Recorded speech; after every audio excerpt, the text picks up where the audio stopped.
সালে ভারতের কেরালা রাজ্যের পালাক্কারের মেয়ে নিমিষা প্রিয়া পাড়ি জমান ইয়েমেনে। পরিবারের দায়িত্ব কাঁধে নিয়ে গিয়েছিলেন নার্স হিসেবে কাজ করতে। একসময় ঠিক করেন নিজেই ক্লিনিক খুলবেন। সেই সূত্রে 2014 সালে ইয়েমেনি নাগরিক তালাল আব্দ মাহদির সঙ্গে আলাপ হয় তার। ইয়েমেনের আইন অনুযায়ী ব্যবসা করার জন্য সেদেশের একজন অংশীদার প্রয়োজন ছিল প্রিয়ার।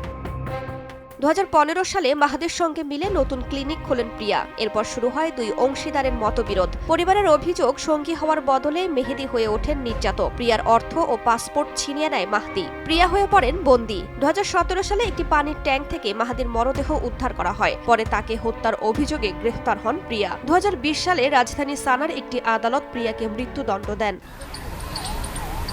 এরপর সাহায্য চেয়ে ভারতের পররাষ্ট্র মন্ত্রণালয়ে দ্বারস্থ হয় প্রিয়ার পরিবার। ইয়েমেনের জেলে বন্দী অভিবাসী এই নারীকে বাঁচানোর সব রকম চেষ্টা করে ভারত সরকার। মেয়েকে বাঁচাতে ভারত সরকারের বিশেষ অনুমতি নিয়ে 2023 সালে ইয়েমেনে যান প্রিয়ার মা। সেখান থেকেই ভারত সরকারের কাছে একাধিকবার মেয়েকে বাঁচানোর আর্জি জানান তিনি। 2023 সালে ইয়েমেনের সুপ্রিম জুডিশিয়াল কাউন্সিল তার সাজা বহাল রাখে। এরপর দেশটির প্রেসিডেন্ট মৃত্যুদণ্ডের অনুমোদন দেন।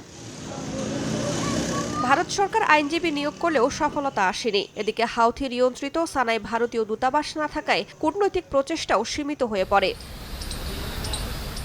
16 জুলাই মৃত্যুদণ্ড কার্যকরের কথা ছিল প্রিয়ার, তবে এর রায় 18 জুলাই পর্যন্ত স্থগিত করেছে দেশটির সরকার। ভারত সরকার বলছে 16 জুলাই মৃত্যুদণ্ড কার্যকরের কথা ছিল প্রিয়ার, তবে এর রায় 18 জুলাই পর্যন্ত স্থগিত করেছে ইয়েমেন সরকার।